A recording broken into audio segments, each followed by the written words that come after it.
Mike just got back from a business trip. He only used his phone to send mail and browse the web.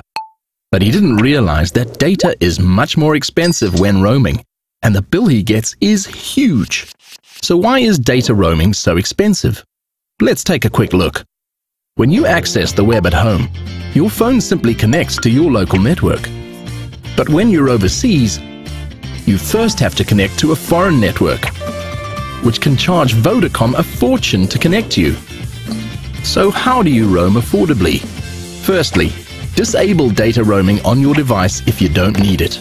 Remember that any service that uses data is charged at roaming rates overseas, including web browsing, email, videos, social media, instant messaging like WhatsApp and BBM, software updates, and even some apps and games. So limit the time you spend online.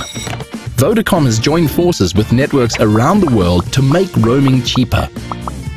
Whenever you set your device to use one of our partner networks, you're automatically charged at our Super Saver rate.